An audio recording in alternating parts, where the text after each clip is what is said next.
Thank you. Good afternoon, moderator. Good afternoon, my co-panelists. And afternoon to the audience. Eberechukwu Oji is my name. I'm known as Oji in the industry. I'm the MD CEO of ND Western, Niger Delta Western. Similar to Shoreline, we acquired the 45% equity of OML 34 at the initial rounds of divestments from Shell to indigenous oil companies. OML 34 hosts Utorogo gas field, which is one of the prolific gas-producing fields in Nigeria, and forms the backbone of the major supply to our domestic gas network. The field has been in production for since the 60s and continues to go strong, and we are extremely proud of what we have done since then in managing that asset, and I'll tell you what the numbers look like today. But since we're talking about independence, I think ND Western is a poster child of what a Nigerian independent should be. We have 3 Nigerian partners that are core investors in ND Western, and that is NDPR, which Bite, my co-panelist, basically runs. We have First EMP, and we have Walter Smith, and then our foreign partner is Petrolene, and that's the solid show of when Nigerian companies come together and then form a resultant, very strong independent that continues to demonstrate that partnership works, and that's the kind of model we hope with the current marginal field rounds and all the the PIB that is coming. We hope that we showcase that a solid partnership like we have actually do work. Currently, we're doing about 300 million scf of gas, and we're extremely excited that by the end of this year, ND Western will be producing 400 million scf of gas based on the work and investment that we have done. Our liquid production is also very strong at 20,000 barrels a day, and we have very strong ambitions to grow that.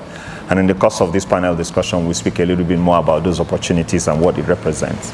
So that's ND Western for you. The industry did well coping with COVID, if we look back. However, at the time that COVID hit, we weren't prepared for it. So there was a lot of anxiety.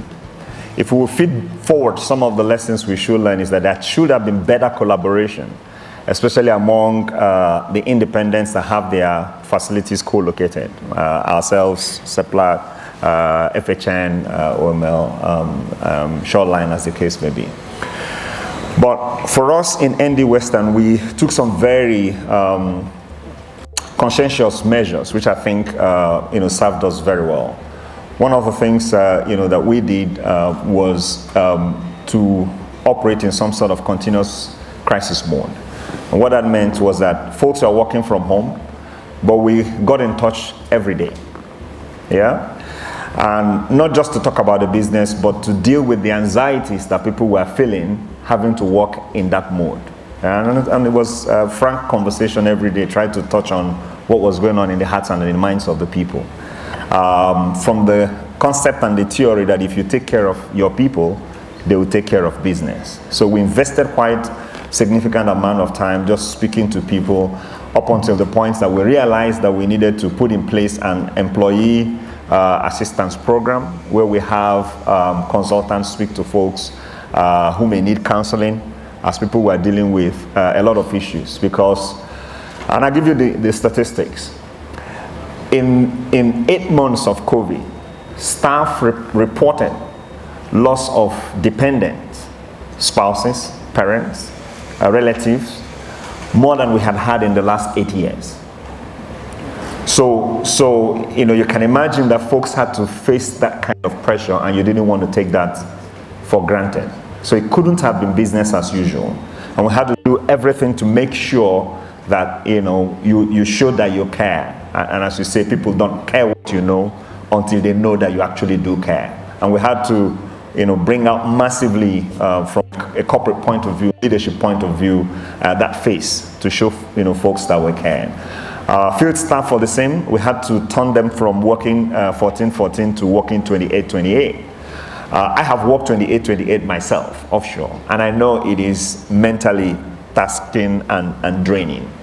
And so, and you didn't have the opportunity to go visit. So this daily touch point, created opportunity for us to hear what's going on with the staff in the field, and so that we could address them as they, came up. And I think looking back, it all worked out very well. But I think that if we feed forward some of the things that we learned, is that now we know that as challenging and surprising and big event as it is, we know that there is enough resilience, knowledge, and experience in the industry to manage these ups and downs. And these things are cyclical. Something else is going to happen next. And we just better prepare ourselves when that thing happens to deal with it in a very, steady, handed way. Thank you.